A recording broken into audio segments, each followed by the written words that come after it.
सच्ची खुशी कैसे मिलेगी, आइए जानते हैं इस कहानी से। एक समय की बात है। एक छोटे से गांव में एक बौद्ध भिक्षु रहते थे जिनका नाम था बुद्धदेव। बुद्धदेव अत्यंत विद्वान और शांत स्वभाव के व्यक्ति थे।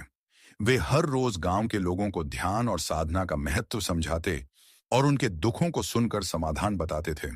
एक दिन गांव में एक व्यापारी आया जिसका नाम था चंद्रसेन। वह अत्यंत धनी था, परंतु उसकी मन की शांति कहीं खो गई थी। उसने अपने जीवन में बहुत पैसा कमाया था, लेकिन उसे सच्ची खुशी नहीं मिल पा रही थी। उसने सुना कि बुद्धदेव गांव के सबसे समझदार व्यक्ति हैं, तो उसने उनसे मिलने का निश्चय किया। चंद्रसेन बुद्धदेव के पास पहुंचा और कहा, गुरुजी, मैंने अपने जीवन में बहुत धन और संपत्ति कमाई है, लेकिन मुझे अंदर से शांति नहीं मिल रही है। कृपया मुझे मार्गदर्शन दें। बुद्धदेव मुस्कुराए और बोले, प्रिय चंद्रसेन, सच्ची खुशी और शांति हमारे अंदर होती है, बाहर की वस्तुओं में नहीं। अगर तुम सच्ची शांति चाहते हो तो तुम्हें अपने मन को शांत करना होगा और दूसरों की सेवा में समर्पित होना होगा। चंद्रसेन ने पूछा, लेकिन मैं यह कैसे कर सकता हूं गुरुजी? बुद्धदेव ने उसे एक साधारण उपाय बताया।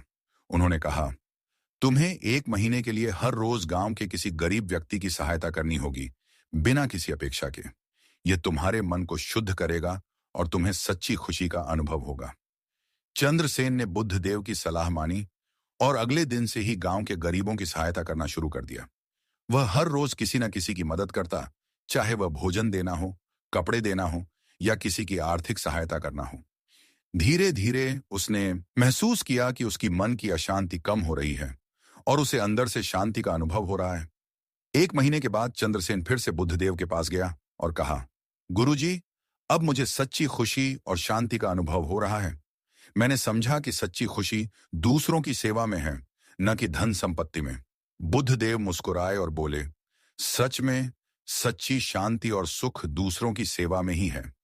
जब हम निस्वार्थ भाव से दूसरों की मदद करते हैं तो हमारे मन की अशांति समाप्त हो जाती है और हमें सच्ची खुशी का अनुभव होता है। चंद्रसेन ने बुद्धदेव को धन्यवाद दिया और उसी दिन से उसने अपना जीवन दूसरों की सेवा में समर्पित कर दिया। गांव के लोग उसे अत्यंत प्रेम और आदर से देखने लगे और उसने अपने जीवन में सच्ची खुशी और शांति प्राप्त की। इस कहानी से हमें यह सीखने को मिलता है कि सच्ची खुशी और शांति बाहरी वस्तुओं में नहीं, बल्कि निस्वार्थ सेवा और प्रेम में है।